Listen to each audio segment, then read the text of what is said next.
Solemn, mysterious music begins, then fades to a subtle, ambient tone.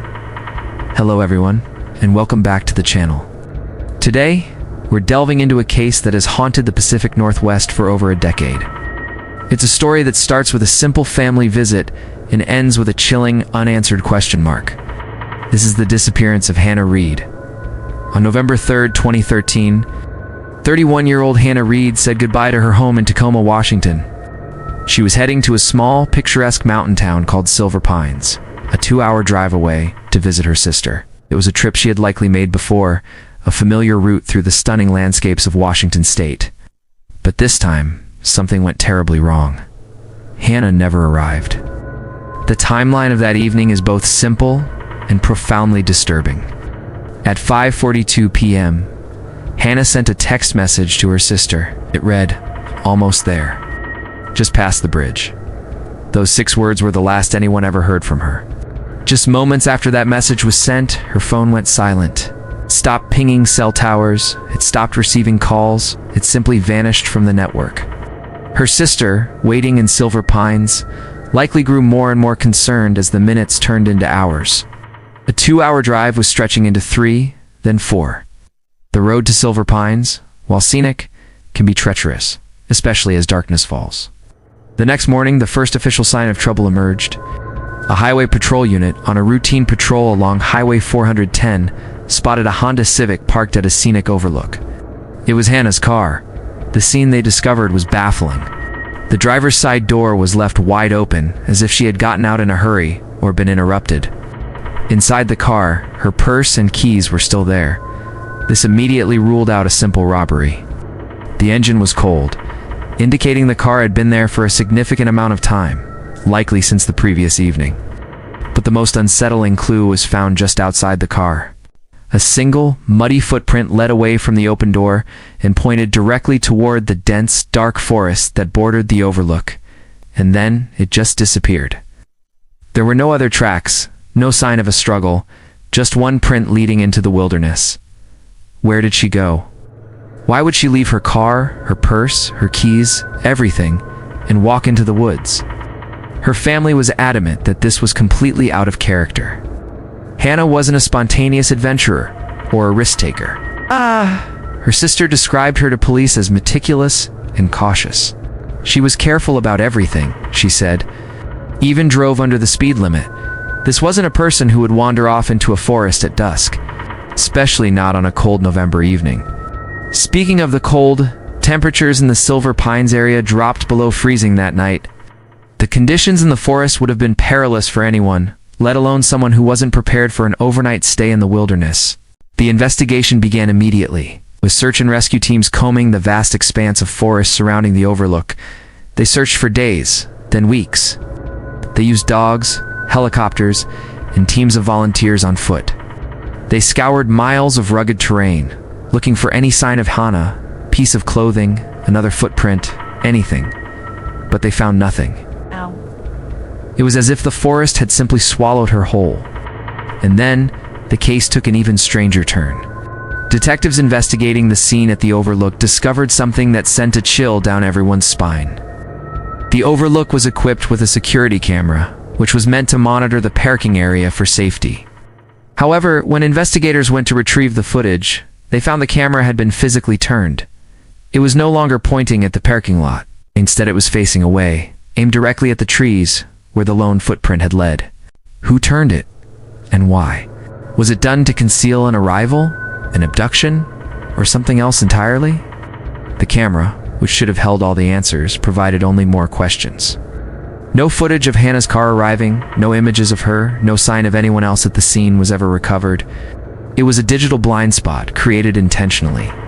This single act transforms the case from a potential missing person who wandered off into something far more sinister. It suggests planning and foresight. Someone didn't want what happened at that overlook to be seen. This detail has fueled countless theories over the years. Was Hannah meeting someone there? The text "almost there" sent to her sister suggests she believed she was near her final destination. The overlook is close to Silver Pines, so it's plausible. But why meet at a dark, cold overlook instead of her sister's house?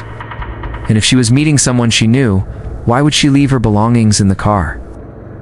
Another theory is that she was a victim of a random act of violence. Perhaps she pulled over to admire the view, or maybe she had car trouble. She encountered the wrong person at the wrong time.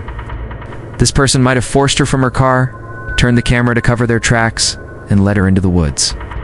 The single footprint could have been Hannah's, or it could have belonged to her abductor. Without more evidence, it's impossible to say. But the lack of any struggle at the car is puzzling if this were a violent abduction. Then there's the possibility that Hannah orchestrated her own disappearance. Some have speculated that she wanted to start a new life and staged the scene to look like foul play. But this theory clashes directly with everything her family and friends have said about her. She was reportedly happy, stable, and looking forward to seeing her sister. I had a job, a home, and strong family ties. Intentionally vanishing in such a dramatic way, causing her loved ones immense pain, just doesn't align with the picture of the careful, considerate woman they knew. Let's re-examine that final text. Almost there. Just past the bridge. Investigators mapped her route. There are several bridges on Highway 410. Pinpointing which bridge she meant could narrow down the timeline and her exact location in the moments before she vanished. If she had just passed a specific bridge known to be, say, 10 minutes from the overlook, it would mean she was intercepted or stopped within that 10-minute window. But the message is just vague enough to leave room for interpretation. And what about the camera? Turning it would require someone to physically access it. Was it someone who knew the area well? Someone who knew there was a camera there in the first place? This wasn't a random spur-of-a-moment decision. It implies a level of familiarity with the location. Could it have been a local, or someone who had scouted the area beforehand? This detail makes the remote, scenic overlook feel less like a random spot and more like a chosen location. For over a decade, Hannah Reed's family has lived in a state of limbo. They have no answers, no closure, and no peace. They've held vigils, maintained a social media presence to keep her story alive, and begged for anyone with information to come forward. They believe someone out there knows what happened on that cold November night. The case remains open, but it has gone cold. The trail, like that single muddy footprint, simply ends. The disappearance of Hannah Reed is a haunting puzzle. Every clue seems to lead to another dead end. A car left open, a purse untouched, a camera turned away from the truth, and a single footprint leading into the vast, silent woods. It's a story that serves as a chilling reminder that sometimes people can just vanish, leaving behind a void of unanswered questions. Hannah Reed went to visit her sister, and instead stepped into a mystery that endures to this day. Somewhere in the silence of the Washington mountains, the answer is waiting. Thank you for joining me to explore this deeply unsettling case. If you have any information regarding the disappearance of Hannah Reed, please contact the Tacoma Police Department or the Pierce County Sheriff's Office. Let's keep her memory alive. If you found this video informative, please consider liking it and subscribing to the channel for more deep dives into compelling cases. Stay safe out there, and we'll see you in the next video. The search for Hannah Reed kicked off at the first light of dawn on November 4th. The air was crisp, heavy with the previous night's rain. As dozens of volunteers, police officers, and highly trained search dogs gathered near the overlook. This was the last known location of Hannah's car, found parked and empty, a silent testament to a mystery that was just beginning to unfold. They combed the steep, slick forest slopes, their boots sinking into the mud. The rain had been a relentless enemy, washing away most of the tracks and any obvious clues that might have pointed them in the right direction. It felt like they were searching for a ghost in a landscape that was determined to keep its secrets. But hope wasn't entirely lost. A rescue dog, one of the best on the force, suddenly caught a faint scent on the wind. It was barely there, a whisper of a trail, but it was enough. The dog led the search party away from the road, down a treacherous path that wound its way toward the distant sound of the river. They followed the determined dog for what felt like an eternity, pushing through thick underbrush and navigating the slippery terrain. About half a mile from the highway, the dog stopped, its attention fixed on a small clearing. And that's when they saw it. Caught on a thorny bush were fragments of torn fabric. The color was a light gray, eerily similar to the sweater Hannah's family had described her wearing on the day she vanished. The hearts of the searchers sank. Torn sweater could mean a struggle, a fall, any number of terrible scenarios. But what truly sent a chill down everyone's spine wasn't the fabric. It was the object lying on the damp ground beside it. A simple, plastic travel mug. It was the kind of thing you'd see 1,000 times and never think twice about. But this one was different. Scratched crudely into the bottom were 2 letters, H.R. Hannah Reed. It was hers. The discovery of the mug, so close to the torn fabric, began to paint a grim picture. Initially, the lead detectives leaned toward the most logical, albeit tragic, explanation. The overlook was known for its beautiful but dangerous cliffs. The ground was wet.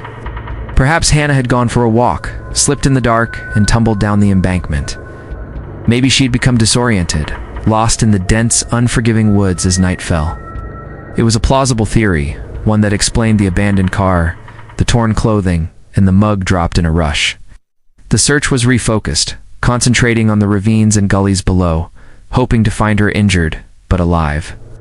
The mood was somber, a race against time and the elements.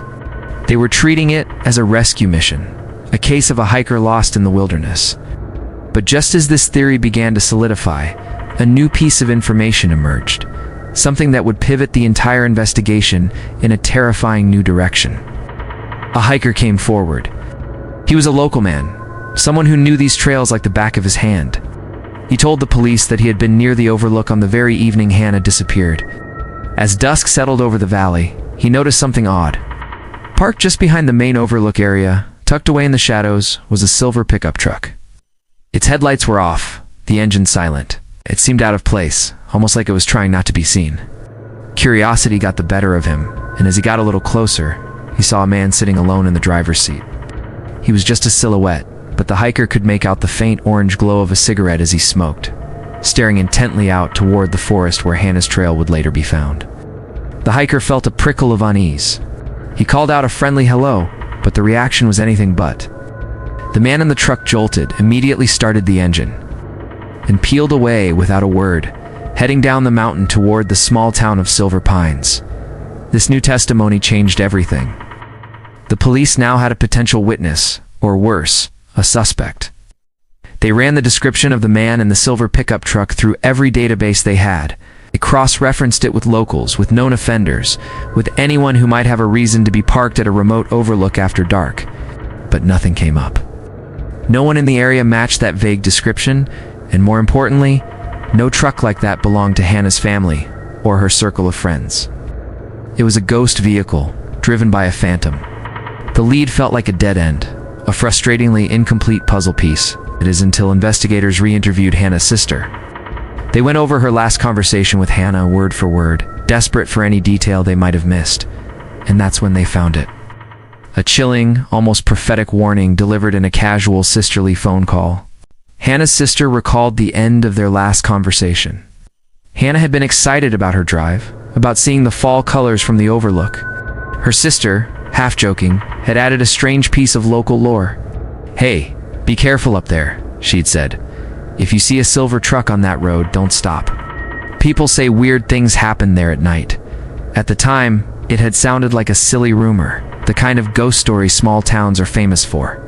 It was dismissed as a joke, a throwaway line in a normal conversation.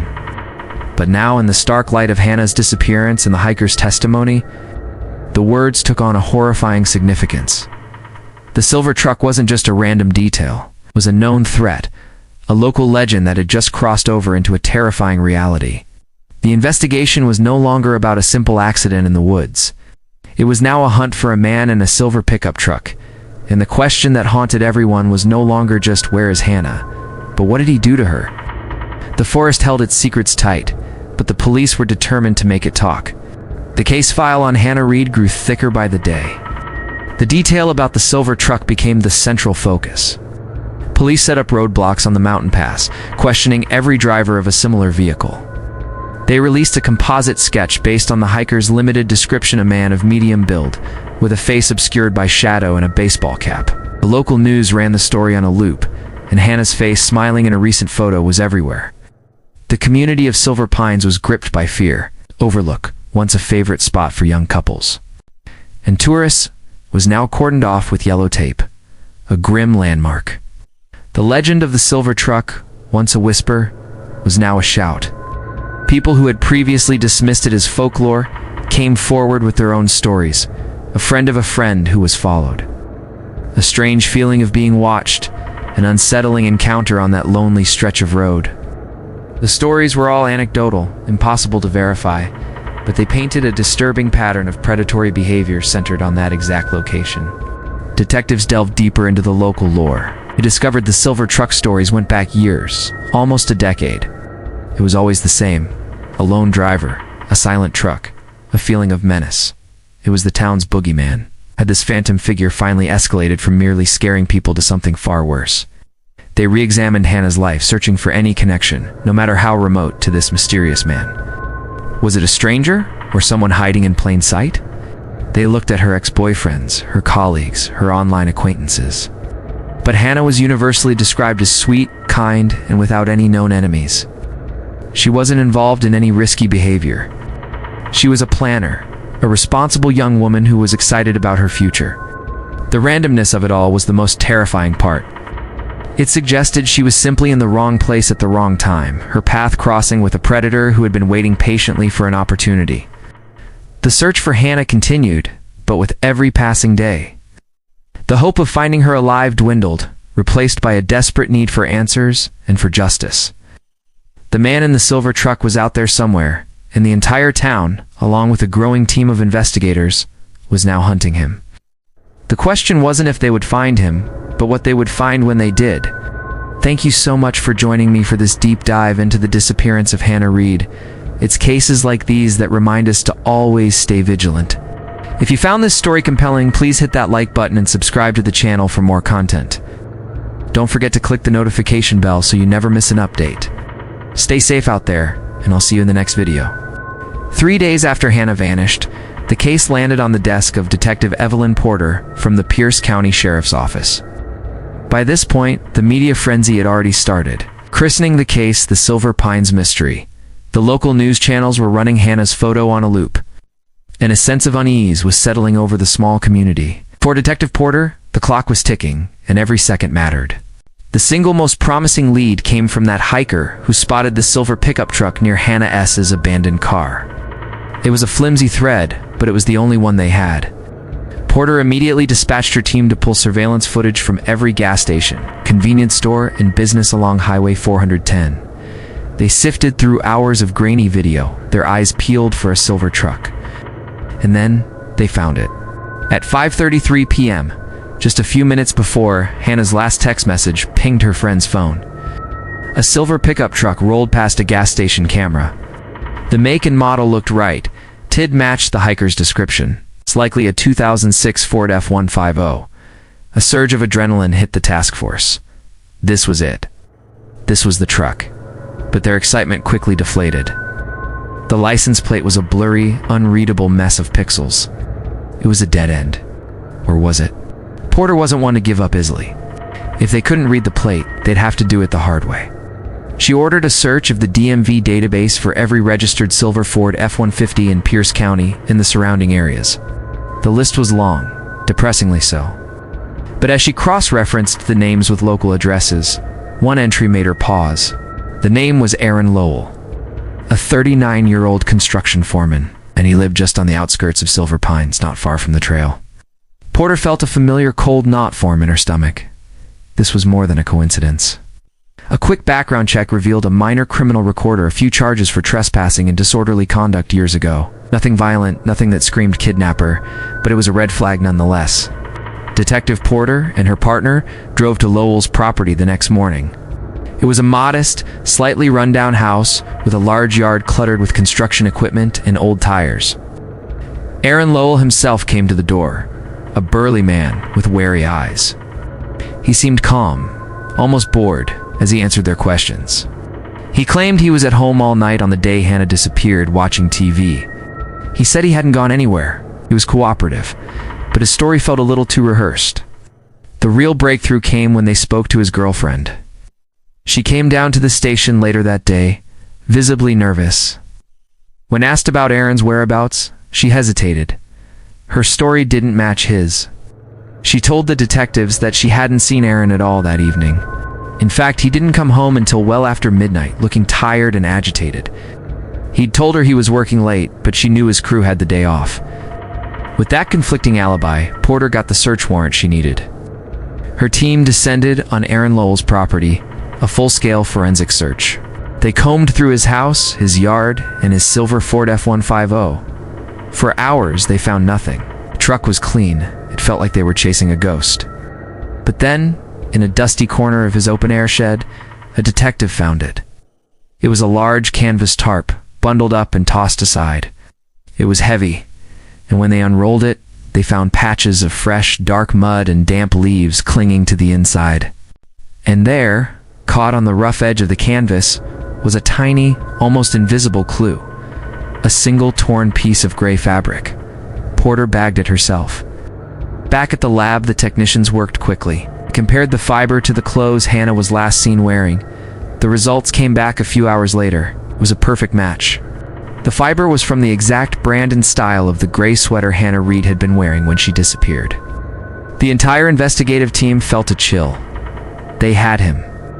This was the physical evidence linking Aaron Lowell directly to Hannah. Still, the district attorney was hesitant. A fiber match was compelling, but it wasn't a confession. It wasn't a murder weapon.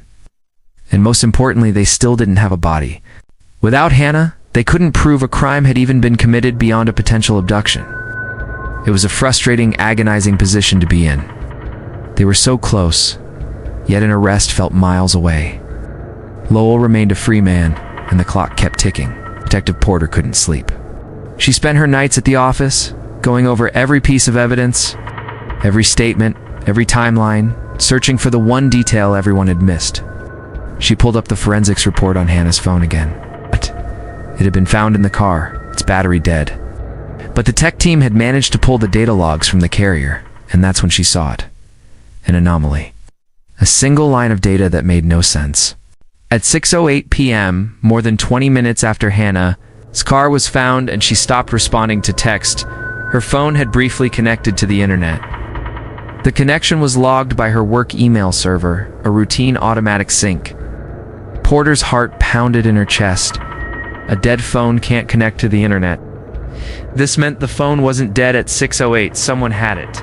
Someone had turned it on, or it had powered on just long enough to connect. She immediately requested a trace on the IP address from that connection. When the report came back, Detective Porter stared at the screen, her blood running cold. The IP address wasn't from some remote wilderness location. It wasn't from Lowell's house. It traced back to the public Wi-Fi of a small coffee shop in the heart of Silver Pines. A coffee shop located just 3 blocks from Aaron Lowell's house. The implications were staggering. If someone connected Hannah's phone to the Wi-Fi at 6:08 p.m., it meant they were in town, moving freely. And more importantly, if Hannah was the one who accessed her phone, it meant she was alive. Alive and near the center of town, long after everyone thought she had vanished into the forest. The Silver Pines mystery had just been turned completely on its head. Thank you so much for watching. This case is full of twists and turns, and we're just getting started. If you want to find out what happens next, make sure you hit that subscribe button and turn on notifications so you don't miss the next part. We'll see you in the next video. Welcome back, mystery enthusiasts, to another deep dive into a case that continues to haunt a small town. Today, we're heading to Silver Pines, a place usually known for its quiet streets and scenic river views. But on one rainy evening, it became the starting point of a chilling disappearance that left behind more questions than answers.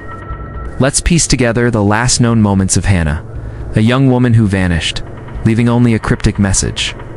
Our story begins with Detective Porter, a seasoned investigator with a knack for noticing the details others might miss. He found himself at the Trailhouse Cafe, a cozy little spot just 2 streets from the river. It wasn't just a random stop. This was the last place Hannah's phone pinged a network, just after 6 p.m., on the night she went missing. The air was thick with the smell of coffee and rain, but for Porter, it was filled with the heavy silence of an unsolved puzzle. He needed to know what happened in this cafe. The owner, a man who had seen countless faces come and go, remembered Hannah distinctly. She came in that evening, he recalled, his brow furrowed with concern. Ordered a tea, sat right over there by the window. She looked nervous, kept checking her phone like she was waiting for someone, or waiting for something to happen. This small detail was the first thread Porter could pull. Hannah wasn't relaxed, she was on edge. The cafe, meant to be a place of comfort, had been anything but for her. The real breakthrough, however, came from the cafe's security footage. Technology often tells a story that witnesses can't, and this time was no different. Porter watched the grainy black and white video, his eyes fixed on the time stamp. At 6:02 p.m., the door opened, and Hannah walked in. She wore her familiar gray sweater, and her hair was damp, plastered to her face from the relentless rain outside. She moved with an urgency that was palpable, even through the silent footage. Hannah settled into a booth by the window, the one the owner had pointed out. Just as he'd said, she immediately pulled out her phone. For several minutes, her thumbs moved quickly across the screen. Was she texting a friend? Calling for help? The video couldn't reveal the content of her messages, but her body language spoke volumes. She was agitated, her posture tense.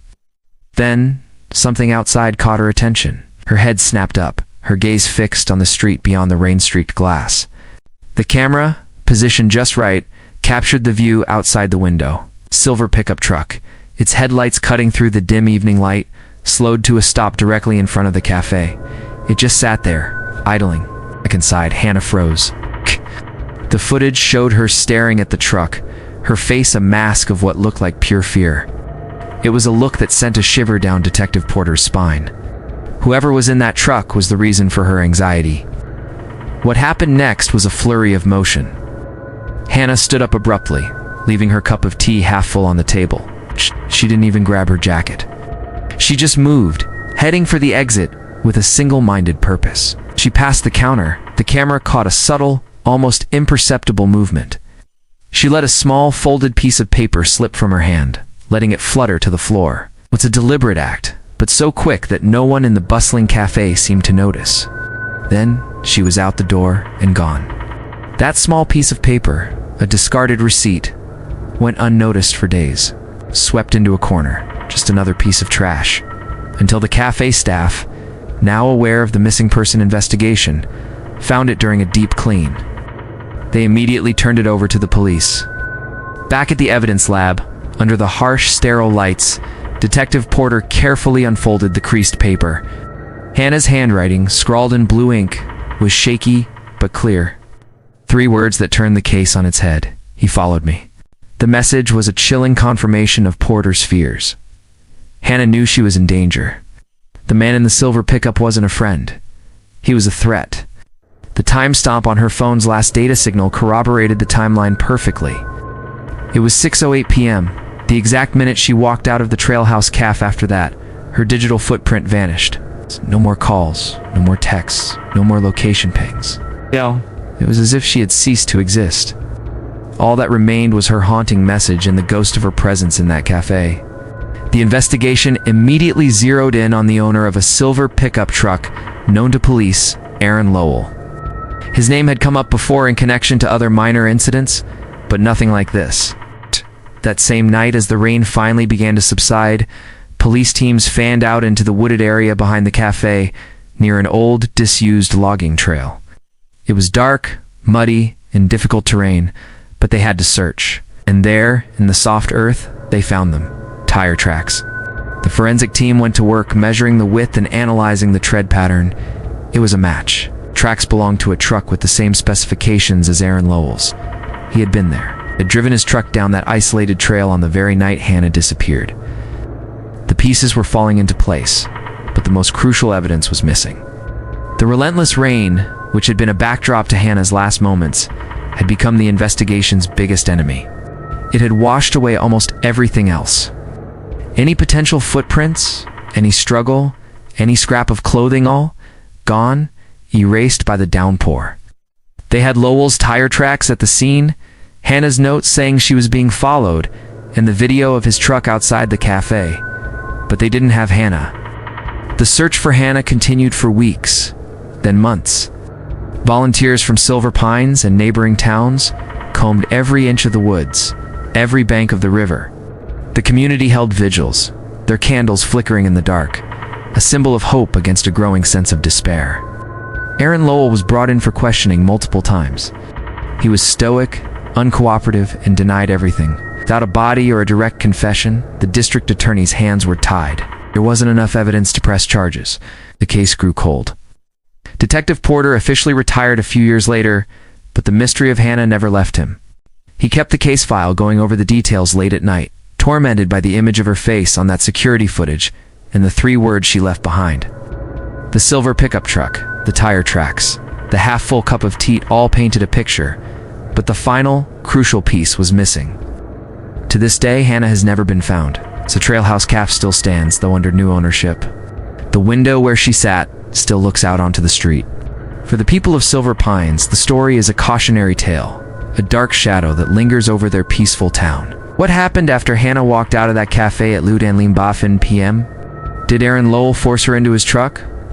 Where did he take her? These are questions that remain unanswered, lost to the rain of that fateful night. The disappearance of Hannah is a stark reminder of how quickly a life can change, and how a few moments captured on camera can become the only testament to someone's final hours. Her story, though unresolved, serves as a powerful call for vigilance and awareness. If you ever feel you are in danger, trust your instincts. Try to leave a sign, a message, just as Hannah did. Her bravery in that moment gave investigators their only lead. Thank you for joining us on this solemn journey into a case that deserves to be remembered. The hope is that one day new information will come to light and finally bring answers and closure for Hannah and her loved ones. If you found this story compelling, please consider liking this video and subscribing to our channel for more in-depth explorations of unsolved mysteries. Stay safe out there, and we'll see you in the next one. The second time Detective Porter brought Aaron Lowell in for questioning, something felt different. It was November 10th, a full week after Hannah Reed vanished. Aaron wore the same faded denim jacket, but the frantic energy he had before was gone. Now he was calm, too calm. His face was a blank slate. Porter decided to start slow, easing into it.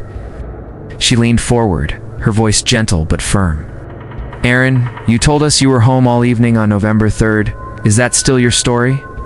Aaron simply nodded, his eyes fixed on a spot just over her shoulder. "Didn't leave the house," he mumbled. Porter let the silence hang for a moment before she played her first card. "Then can you explain why we found tire tracks from your truck behind the Trailhouse Cafe? The tread matches your Silverado perfectly." For the first time since he walked in, Aaron's mask of composure cracked. A flicker of panic crossed his face. I park there sometimes," he stammered, his voice suddenly higher. "It's quiet. I go there to smoke, to think." Porter didn't flinch. She kept her gaze steady. It had rained heavily that night, Aaron. The ground was soft mud. Our forensics team confirmed the tracks were fresh the morning after Hannah disappeared. They were made that night. Aaron fell silent. He looked cornered, his Adam's apple bobbing as he swallowed hard.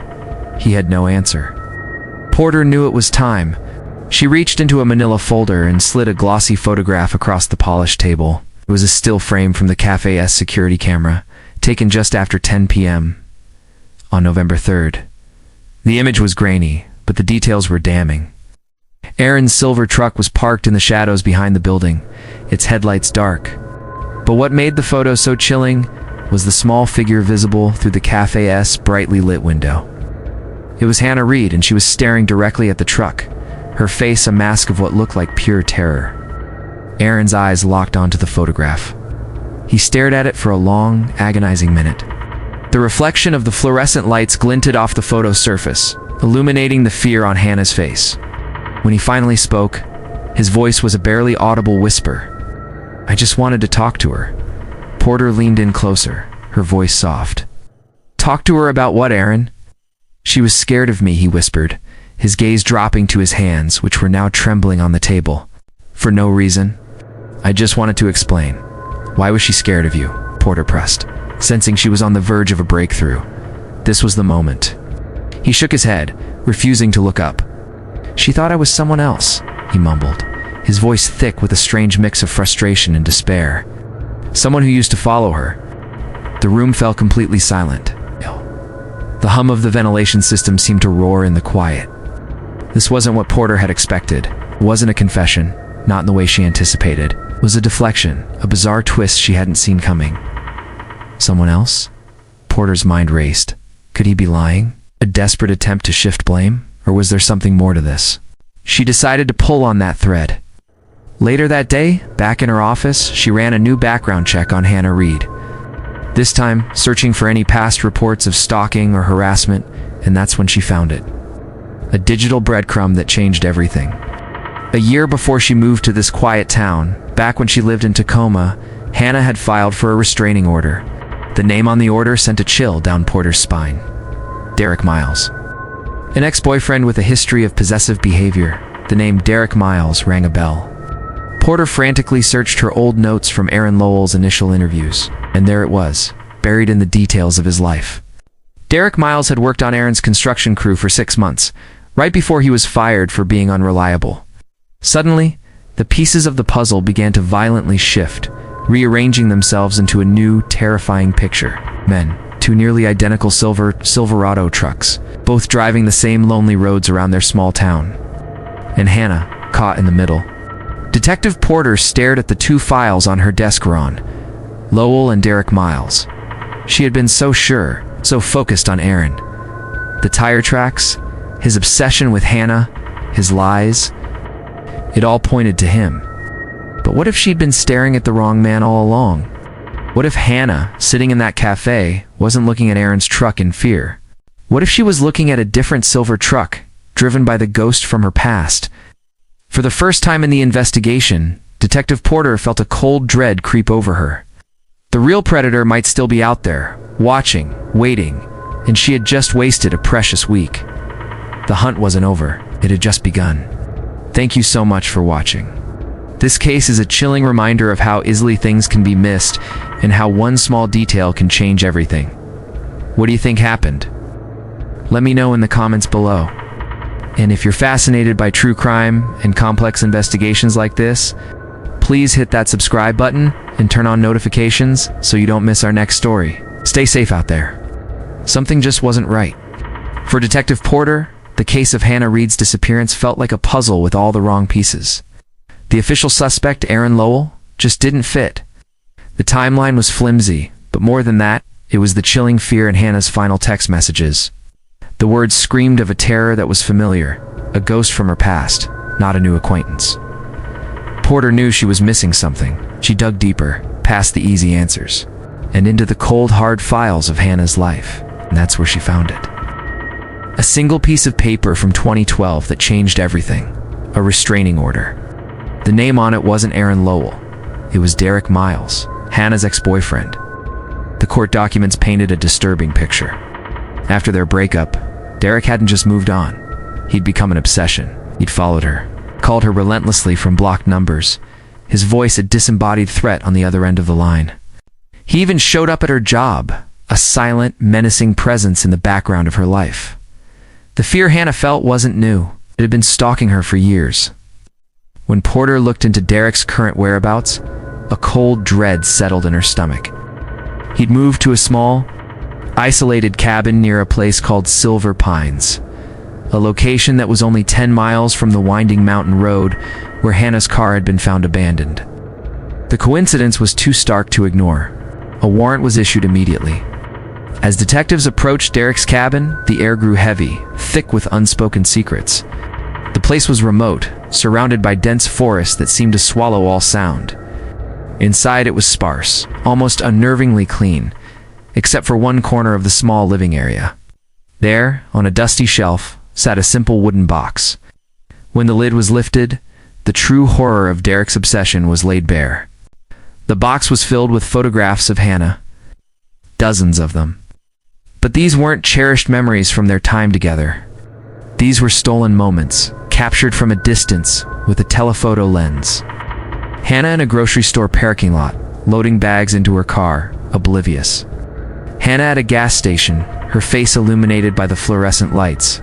The most terrifying ones were taken through her own apartment window, showing her moving through her private space, completely unaware that she was being watched.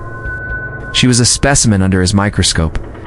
On a small table next to the box of photos lay a crumpled piece of paper. It was a gas station receipt. The date printed on it was November 3rd, 2013, the day Hannah vanished. The timestamp read 5:12 p.m., just hours before her last text message. The items purchased were chillingly practical: fuel, a pair of heavy-duty work gloves, and a coil of thick rope. The pieces were no longer just fitting together. They were forming a terrifying mosaic of premeditated violence. The investigation pivoted instantly. Aaron Lowell was cleared. The entire focus shifted to Derek Miles and the area around his secluded cabin. The search for Hannah Reed began anew, this time with a specific target and a renewed, desperate urgency. The new search area was vast and unforgiving. Detectives and search and rescue teams focused on the dense wilderness along the White River, a cold, fast-moving body of water that snaked through the valley below the highway where Hannah's car was found. It was rough terrain, covered in thick underbrush and slick with mud from the recent rains. Days turned into a week. Hope began to dwindle, replaced by a grim acceptance of what they were likely to find. And then a breakthrough. A volunteer, combing the muddy riverbank, spotted a flash of color tangled in the roots of a fallen tree. It was gray wool. As he carefully pulled it from the muck, the team realized what they had. It was Hannah's sweater, the same one she was wearing in the last photo she posted online.